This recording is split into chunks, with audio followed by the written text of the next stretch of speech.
तो बच्चों आज हम लोगों का चालू होता है गुडविल वैल्यूएशन का सेकंड मेथड, और वो क्या है? वो है सुपर प्रॉफिट मेथड। तो जैसे इसके नाम से क्लियर है कि गुडविल का वैल्यूएशन किस बेसिस पे करने जा रहे हैं। आज हम गुडविल का वैल्यूएशन करने जा रहे हैं सुपर प्रॉफिट मेथड पे। तो यानी हमें कुछ सुपर प्रॉफिट कैलकुलेट करना है और गुडविल निकालना है। तो सुपर प्रॉफिट मेथड का फार्मूला क्या होता है गुडविल निकालने का? इसका फार्मूला दिया हुआ है super profit into number of years purchase. तो सुपर प्रॉफिट या जिसके साथ में वर्ड सुपर लगा दिया जाता है, तो आप इसको बेसिक देखें कि वो बाकी से प्लस हो जाता है, तभी उसमें सुपर वर्ड लगाया जाता है। जैसे फिल्म स्टार और सुपर स्टार, तो सुपर स्टार को आप ज़्यादा वैल्यू देते हैं वो एक्टिंग के मामले में, और दूसरे जो भी उसने अपनी परफॉर्मेंस देता है उसकी उस मामले में वो बाकी से सुपर होता है, तो उसको आप सुपर स्टार बोलते हैं। अब मोटरसाइकिल में जैसे एक आती है स्प्लेंडर और दूसरी आती है सुपर स्प्लेंडर, तो सुपर होने का मतलब वो उसकी परफॉर्मेंस एक जो नॉर्मल बाइक है उससे बेटर होनी चाहिए, तभी उसको आप सुपर स्प्लेंडर कह रहे हैं। और उसमें बाकी कुछ प्लस चीज़ें होती हैं जिसकी वजह से उसको सुपर स्प्लेंडर बोला जाता है, कि एक नॉर्मल सुपर स्प्लेंडर और सुपर स्प्लेंडर यानी नॉर्मल से अबव। लाइकवाइज जब तुम गुडविल कैलकुलेट करते हो on the basis of super profit method, और गुडविल होती भी उन ऑर्गेनाइजेशंस की है जहाँ पे कुछ प्रॉफिट्स बेटर होते हैं। बेटर इन द सेंस कि नॉर्मल क्या है, बस ये शब्द से ही आप क्लियर रखो कि जो नॉर्मल प्रॉफिट्स ऑर्गेनाइजेशन को हैं, और नॉर्मल प्रॉफिट किस बेसिस पे देखे जाते हैं? नॉर्मल प्रॉफिट देखे जाते हैं normal rate of return in that type of business. तो किसी ने बिजनेस में 10 लाख रुपए इन्वेस्ट किए, तो उसकी कैपिटल एम्प्लॉयड उस बिजनेस में है 10 लाख्स, और नॉर्मल रेट ऑफ रिटर्न बताया गया। नॉर्मल रेट ऑफ रिटर्न क्या है? वो है 10%। तो इस बिज़नेस का मान लिया प्रॉफिट आता है 1 लाख, तो ये नॉर्मल प्रॉफिट हुआ इसका, क्योंकि आप देख सकते हैं कि इसमें लगा कितना पैसा? 10 लाख। और normal rate of return in that type of business, that type of trade क्या है? 10%।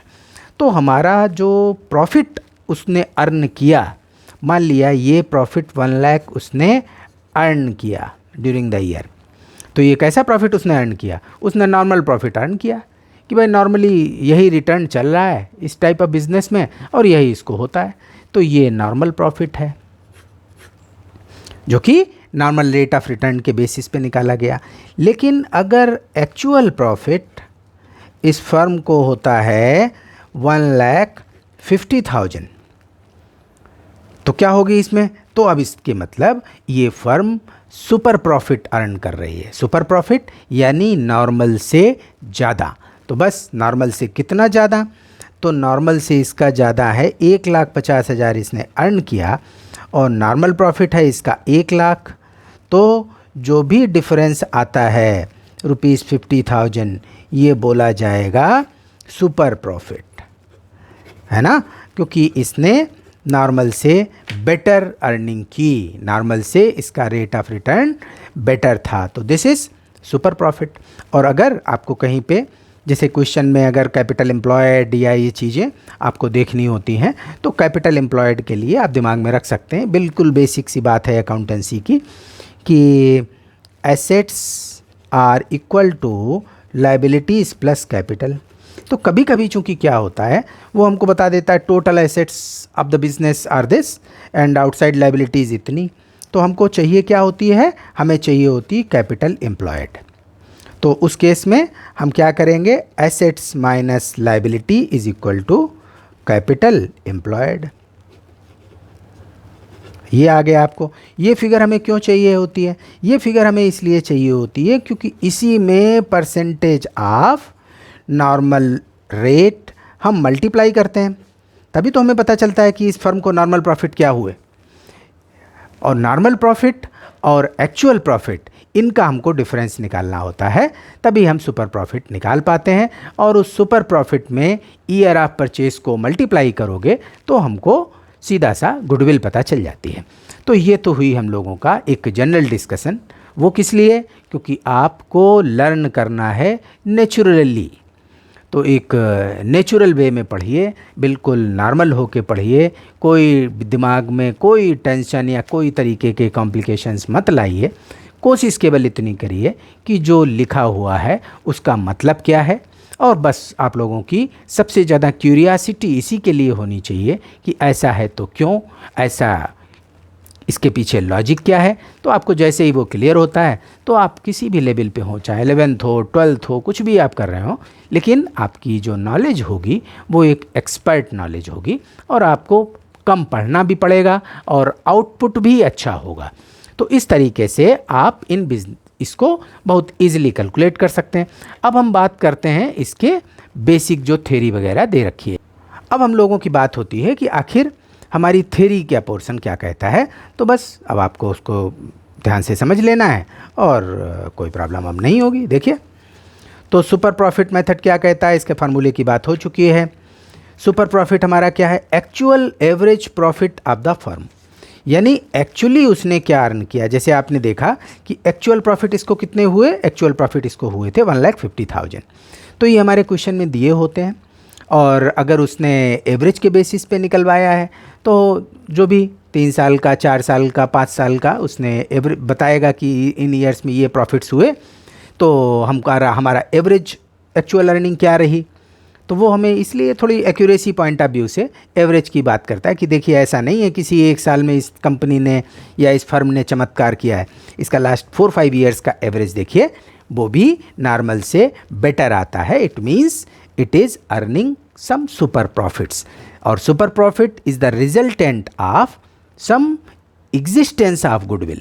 क्योंकि जब किसी की अच्छी रेपुटेशन होगी, उसका अपने कस्टमर्स से अच्छा बिहेवियर होगा, उसने क्रेडिट वर्दीनेस अपनी मेंटेन कर रखी है, वो ऑन टाइम सारे ऑब्लिगेशंस लाइबिलिटीज़ पे करता है फर्म की, तो ऑब्वियस है कि उसका मार्केट में और अपने जो ट्रेड वर्ल्ड है इसमें उसका नाम होगा और उसको बहुत सारे लोग सपोर्ट करेंगे। क्योंकि उन लोगों को मालूम होगा कि अगर हम इस फर्म के साथ डीलिंग करते हैं तो कोई ये हमें हमारे पैसे का कहीं कुछ लोचा नहीं होगा, ये हमको धोखा नहीं देगा। तो ये एक जब ट्रेड में एक फेथ आ जाता है तो उसको फिर बिना पैसे खर्च किए बहुत सारे ऐसे बेनिफिट्स मिलते हैं जो कि दूसरों को नहीं मिल पाते, और उन्हीं बेनिफिट्स के बेसिस पे वो कम पैसे लगा करके, उसका इन्वेस्टमेंट कम होता है और अर्निंग ज़्यादा होती है incommensurate with the normal rate of return, उससे वो बहुत ज़्यादा अर्न करता है। तो यही चीज़ें हैं और इसी को वर्कआउट करके आपको सुपर प्रॉफिट पे पहुंच जाना है। तो देखिए, actual average profit of the firm minus normal profit on capital employed. तो जो हमारी कैपिटल लगी हुई है, कैपिटल एम्प्लॉयड, जो अभी आपने देखा कि assets are equal to liabilities plus capital, तो एसेट्स से अगर हम आउटसाइड लाइबिलिटीज़ घटा देते हैं तो उसको नेट एसेट्स बोलते हैं या फिर वो कैपिटल एम्प्लॉयड हो जाता है। तो चलिए इसमें आगे देखते हैं, आगे क्या है। Normal profit on capital employed, ये कैसे निकलेगा? Capital employed into normal rate of return. तो ये आपका सीधा सीधा आ जाता है। इसका लॉजिक देखो क्या है कि सुपर प्रॉफिट के बेसिस पे जो आप गुडविल कैलकुलेट कर रहे हो, इसका क्या लॉजिक है। इन the initial years A firm can earn normal profits, कि जो हमारी स्टार्टिंग की ईयर्स होती हैं बिजनेस की, उसमें फर्म अगर बहुत एफर्ट करेगी तो ज़्यादा से ज़्यादा नॉर्मल प्रॉफिट अर्न कर पाएगी। क्यों? क्योंकि उससे तो अभी इस्टेब्लिश होना है। तो in the initial year a firm can earn normal profits only, but due to reputation और image of the existing firm it would be able to earn more than normal profits. तो such excess is super profit. लेकिन अपनी existence की वजह से, है ना, और उसकी जो एग्जिस्टिंग इमेज है उसकी वजह से वो नॉर्मल प्रॉफिट से ज़्यादा अर्न करती है। तो जितना एक्स्ट्रा पोर्शन है, that extra portion is known as super profit, और उसी को हमें कैलकुलेट करना होता है। और फिर उस सुपर प्रॉफिट में ईयर्स ऑफ परचेज को हम मल्टीप्लाई कर देते हैं, जो भी number of years of purchase हमको दिया हो, तो हमारी गुडविल आ जाती है। तो इसका देखो प्रोसेस क्या है, जो भी हम लोगों की बात हुई प्रोसेस भी इसी बेस पे है, केवल आपको एक बार रिवाइज कराने के पर्पज से इसको नोट किया है। देखिए, सबसे पहले क्या करोगे, find out actual average profit which is earned by the firm. Firm ने जो एक्चुअली प्रॉफिट अर्न किया आप उसको कैलकुलेट करते हैं, तो एवरेज निकाल लेते हो, अगर क्वेश्चन में दे रखा है तो एवरेज निकालोगे। Then calculate normal profit on the basis of capital employed in the firm applying normal rate of return. Normal rate of return given होता है, या फिर वो हमको किसी दूसरे तरीके से देगा कि इसमें नॉर्मल रेट हमारा या नॉर्मल अमाउंट हमको इतनी चाहिए, तो वो हमें कैलकुलेट करनी होती है। फिर सुपर प्रॉफिट क्या हुआ, A minus B, that is actual minus normal, तो ये आपका जो एक्स्ट्रा आया दैट इज़ सुपर प्रॉफिट। फिर कैलकुलेट गुडविल, जो भी हमारा ये सुपर प्रॉफिट आया इसमें ईयर्स ऑफ परचेज को आप मल्टीप्लाई कर देते हो और आपका सुपर प्रॉफिट के अकॉर्डिंग गुडविल का कैलकुलेशन हो जाता है। तो ईयर ऑफ परचेज ये भी हमें क्वेश्चन में दिया होता है, तो इसमें आपने ये सारी चीज़ें देखी। अब चलिए आपको एक दो क्वेश्चंस हम दिखा देते हैं जो कि हमारी एनसीईआरटी की बुक में दे रखे हैं, तो इनके क्वेश्चंस आप देख सकते हैं और इजी हैं। ये केवल एक बार आपको इसका पैटर्न दिखाने के लिए हम इसको शो कर रहे हैं, अदरवाइज़ ये बड़े आसान सवाल सारे ही होते हैं। देखिए इसमें है the books of A business showed that the capital employed on December 31st 2015 rupees 5 lakh. इस बिज़नेस में जो कैपिटल लगी हुई थी वो कितनी लगी थी, 5 lakh. And the profit for the last 5 years were, इसके जो लास्ट 5 ईयर्स के प्रॉफिट थे वो दे रखे हैं। 2010 का, फिर इसमें 10 11 होगा, 12 फिर 13, इसके बाद 14 एंड 15, इस तरीके से इसने दे रखा है। इसमें कुछ मिसप्रिंटिंग लग रही है, 2010 की जगह 2011 होगा, इसको हम करेक्ट कर देते हैं। तो इस तरीके से 5 ईयर्स का दिया है और ये कहता है कि you are required to find out the value of goodwill based on 3 years purchase, यानी आपका मल्टीप्लायर इसमें गिवन है, 3 ईयर्स परचेज की बात करता है। अब the super profit of business given that the normal rate of return is 10%।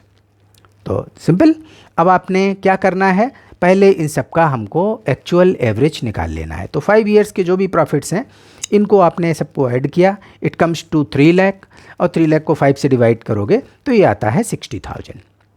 ये आपका है actual average profit of the firm. फिर हमें क्या करना है, हमें उसका देखना है normal profit of this type of industry, कि at normal rate of return इस फर्म को कितना अर्न करना चाहिए था नॉर्मली। तो कैपिटल एम्प्लॉयड हमको देखनी होती है कि बिज़नेस में कैपिटल कितनी लगी है, फिर उस कैपिटल पे हम नॉर्मल रेट को मल्टीप्लाई करते हैं तो हमको मिलता है कि नॉर्मली फर्म इतना अर्न कर रही है। तो हमारी कैपिटल एम्प्लॉयड गिवन है दैट इज़ 5 लाख, और इस 5 लाख में हम नॉर्मल रेट ऑफ रिटर्न 10% को मल्टीप्लाई करेंगे तो इट कम्स टू 50,000। क्लियर। तो अब सुपर प्रॉफिट क्या हुआ, सुपर प्रॉफिट हुआ 60,000 minus 50,000, it comes to 10,000। Year of purchase पहले आपने देखा, ये 3 आपको दे रखा है, तो 3 ईयर ऑफ परचेज से इसको जब आप मल्टीप्लाई करते हो तो it comes to 30,000। This is the amount of goodwill. तो इसको खूब अच्छे से दिमाग में रखना, जो ये अमाउंट ऑफ गुडविल आप कैलकुलेट करते हो दिस इज़ फर्म्स गुडविल। तो अभी जब एडमिशन के आप आगे के क्वेश्चंस करोगे तो इस फर्म्स गुडविल में एक नए पार्टनर को अपने हिस्से की कितनी गुडविल देनी है, that is premium for goodwill, तो इसमें उसको मल्टीप्लाई करके तब आप निकालते हो। जैसे न्यू पार्टनर इसी के केस में है 30,000 गुडविल का वैल्यूएशन हुआ और न्यू पार्टनर 1/4 शेयर के लिए आता है, तो 30,000 इंटू 1/4 7,500 उसका हिस्सा हुआ और उस पर्सन को, उस न्यू पार्टनर को 7,500 पे करना चाहिए। तो ये बातें हुई। अगला एक और देख लो इसका इलस्ट्रेशन, ये पेज नंबर 128 है एनसीईआरटी की बुक के। The capital of firm of Anu and Benu 1 lakh and the market rate of interest is 15%। ध्यान देना, इसमें मार्केट रेट ऑफ इंटरेस्ट कितना दिया, 15%। Annual salary to partner is 6,000 each. अब वो क्या चाहते हैं कि जो पार्टनर्स की एनुअल सैलरी है वो 6,000 each. The profit for the last 3 years वर 30,000, 36,000, 42,000। ये इनके लास्ट 3 ईयर्स के प्रॉफिट दिए हैं। फिर वो कहता है goodwill is to be valued at 2 year purchase. Goodwill को किसके बेस पे वैल्यू करना है, 2 ईयर के परचेज पे वैल्यू करना है of the last 3 years average super profits. तो देखिए इसमें अब ये क्वेश्चन हमको थोड़ा अलग सा दिया है, इसमें आपको थोड़ा समझना है। इसने कैपिटल कितनी लगाई? इसने कैपिटल लगाई 1 लाख, और नॉर्मल रेट ऑफ रिटर्न या नॉर्मल अमाउंट ऑफ रिटर्न ये क्या चाहता है, वो क्या है? एक तो मार्केट रेट ऑफ इंटरेस्ट है 15%। इसके अलावा वो कहता है कि ये तो अगर हम मार्केट रेट ऑफ इंटरेस्ट 15% है तो हम बिज़नेस करने के बजाय इस पैसे को तो बैंक में रख दें, तब भी हमको 15% मिलेगा, तो क्या ज़रूरत है हमको इतनी मेहनत करने की, ये रिस्क लेने की। तो वो कहते हैं कि भाई रिस्क वगैरह तो हमने इसलिए ली है कि हम लोग चाहते हैं कि 6-6 हज़ार रुपये हम लोगों की सैलरी भी हो। तो अब इसका नॉर्मल आप कैसे निकालेंगे कि नॉर्मल रिटर्न इस बिज़नेस में क्या आना चाहिए? एक तो कैपिटल एम्प्लॉयड का 15%, 15,000 वो हुआ। उसके अलावा इन दोनों की सैलरी, चूँकि इसको भी नॉर्मल में ट्रीट किया गया कि 6,000 ईच, तो 2 पार्टनर की सैलरी हो गई 12,000। तो इस बिज़नेस में नॉर्मली 15,000 और 12,000 ये मिला करके 27,000 का रिटर्न आना चाहिए। ये तो हुआ नॉर्मल। अब हम चलते हैं एक्चुअल कि इनको एक्चुअल में यहाँ से क्या अर्न कर रहे हैं। वो कैसे निकालोगे आप? ये 3 इयर्स का इसने दे रखा है और कहा है कि गुडविल का जो वैल्यूएशन हम करें वो 3 इयर्स एवरेज बेसिस पे करें। तो 3 इयर्स का एवरेज अगर आप निकालते हैं 30,000 प्लस 36,000 प्लस 42,000, तो इनका एवरेज आता है, this is 30 plus 36 plus 42 divided by 3, तो एवरेज आया इनका 36,000। तो 36,000 इसका एवरेज बनता है। तो अब हम क्या करेंगे? 36,000 आता है एक्चुअल, तो 36,000 माइनस 27,000 ये हुआ इनका सुपर प्रॉफिट। 9,000 आता है सुपर प्रॉफिट, और इसको जब हम मल्टीप्लाई कर देते हैं, कितने ईयर ऑफ परचेज हमको दे रखा है? इसने हमको दिया 2 इयर्स परचेज, तो 9,000 इंटू 2 ये हमारी 18,000 गुडविल की अमाउंट बन जाती है। तो हम देख लेते हैं कि इसने जो वर्किंग कर रखी है, तो इस वर्किंग में आप इसी तरीके से देखें कि हमारी फाइनली 18,000 गुडविल आ गई। तो इन सब केसेस में आपको क्या ध्यान रखना है? फिर से चीज़ों को रिवाइज कर लो। In case of super profit method of calculation of goodwill, तो आप पहले तो फर्म का एक्चुअल एवरेज प्रॉफिट निकालते हो कि हमारी फर्म देखिए कितना अर्न कर रही है। तो जो आपका एक्चुअल अर्निंग आती है ऑन द एवरेज बेसिस वो आपने कैलकुलेट की। फिर इसमें से हम नॉर्मल रेट ऑफ रिटर्न को लेते हुए जो भी हमने कैपिटल लगा रखी है बिज़नेस में, कैपिटल एम्प्लॉयड हमारी जो भी कुछ है, तो उस पर नॉर्मली क्या रिटर्न आना चाहिए था, उस रेट से मल्टीप्लाई करते हुए वो अमाउंट हम लिखते हैं। तो अगर इस नॉर्मल रेट से नॉर्मल जो भी हमारा रिटर्न आया इससे हमारा एक्चुअल रिटर्न ज़्यादा है, तभी तो गुडविल हुई, तभी तो सुपर प्रॉफिट हुआ। बस इतनी बात आपको सीखनी है और इसको आप अच्छे से कर डालिए। इसमें इम्पॉर्टेंट यही है कि इसको दिमाग में बैठा लो, इसकी अप्रोच। फिर क्वेश्चंस में तो प्लस माइनस कुछ भी होता रहता है, आप उसको सॉल्व कर लेते हैं या आपकी एक समझ बढ़ जाती है कि हम इसमें कैसे अप्रोच करें। और किसी क्वेश्चन में कोई प्रॉब्लम हो तो आप हमको व्हाट्सएप करिए, तो हमको भी बढ़िया लगेगा कि आप लोग हमसे कुछ क्वेश्चंस पूछ रहे हैं और थोड़े इंटेलिजेंट क्वेश्चंस आएंगे तो अच्छा लगेगा आप लोगों को जवाब देने में, आप लोगों को समझाने में। तो चलिए बालकों, मौज करिए और इसमें खूब अच्छे से प्रैक्टिस करिए। जो भी ना समझ में आए हमसे पूछिए, और ये सब बढ़िया लगे तो भाई लाइक करिए। Thank you.